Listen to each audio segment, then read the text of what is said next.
రండి, ఈరోజు వాక్య ధ్యానం కోసము సామెతలు 30వ అధ్యాయము 26వ వచనాన్ని చదువుకుందాం. చిన్న కుందేళ్ళు బలము లేని జీవులు, అయినను అవి పేటు సందులలో నివాసములో కల్పించుకొనును. చదివిన ఈ వాక్యము మీకు అర్థం కాకపోయి ఉండొచ్చు. ఈ చిన్న కుందేళ్ళేంటి అనే ప్రశ్న మీకు రావచ్చు.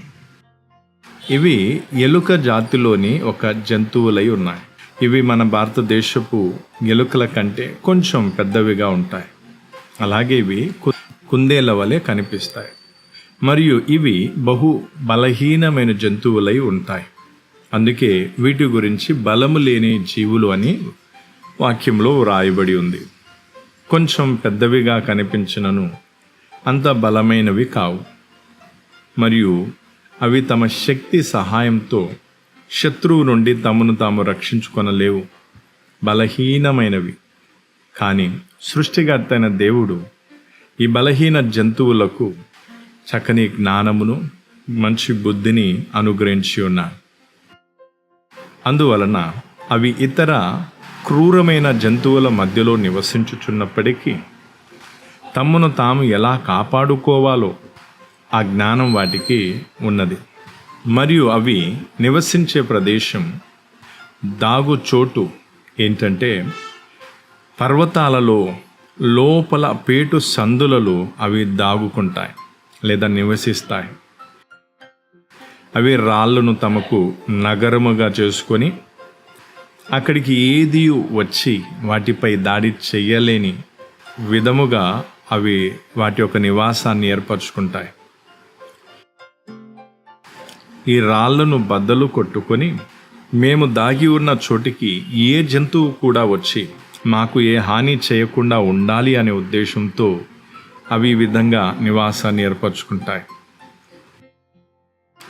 ఈ పర్వతాలలోని అవి ఎక్కడైతే నివాసాన్ని ఏర్పరచుకుంటున్నాయో అక్కడే వాటికి ఆహారం కూడా లభిస్తూ ఉంటుంది. పర్వతాలలో పెరిగే చెట్ల నుండి వాటికి ఆహారం కూడా అందుతూ ఉంటుంది. అవి పర్వతాల పగుల్లోనూ సందుల్లో దాక్కొని ఉంటాయి మరియు అవి సురక్షితంగా ఉంటాయి. వాటికి ఎటువంటి చింత లేక సురక్షితమైన ప్రదేశంలోనే తమ నివాసాన్ని ఏర్పరచుకొని ఉంటాయి. పర్వతాలలో అవి తమ పట్టణాన్ని లేదా తమ నివాసాన్ని చేసుకొని ఉన్నాయి. ఈ బలహీనమైన ఈ చిన్న జంతువులు తమ కొరకు సురక్షితమైన నివాస స్థలాన్ని ఎలా ఏర్పరచుకుంటాయో మనం దేవుని వాక్యములో అనగా సామెతలలో మనము చదువుతూ వచ్చాం. దీని నుంచి నేనైనా మీరైనా నేర్చుకోవాల్సింది ఏమిటి? వీటి వలె మనం కూడా బలహీనులమే. మనకు కూడా అంత ధైర్యం లేదు. జీవితంలో పరిస్థితులు చేజారుతున్నప్పుడు మనం కలవరపడుతూ ఉంటాం. కానీ ఒక విశ్వాసి యొక్క పట్టణము లేదా దాగుచోటు అతని యొక్క దేవుడు. అతడు దేవుని మీద ఆధారపడి నా దేవుని యొక్క రెక్కల క్రిందే నాకు సురక్షితము లేదా నా దేవుని రెక్కల క్రిందే నేను సురక్షితముగా ఉంటానని నమ్ముతూ ఉంటాను.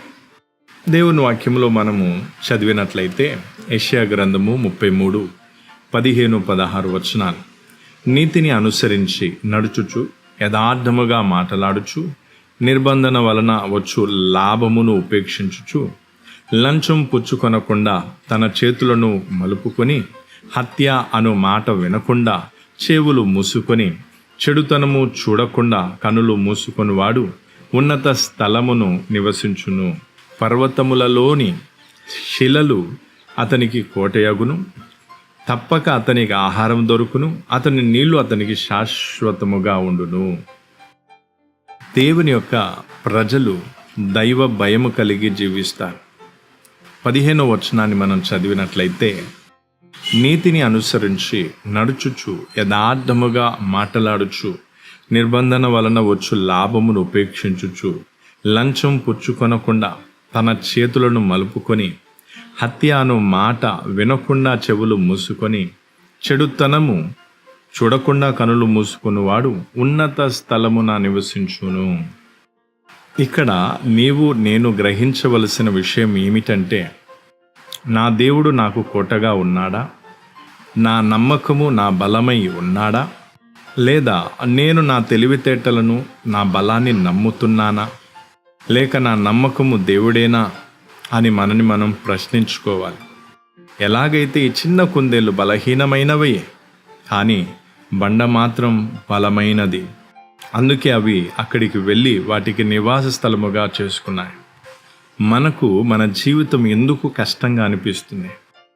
మనం దేవుని మీద కంటే మనపైనే మనం ఆధారపడుతూ, నేను ఏమైనా చేయగలననే భావంతో మన మీద మనమే ఆధారపడుతూ జీవిస్తున్నప్పుడు మన జీవితం మన కష్టంగాను భారంగాను అనిపిస్తుంది.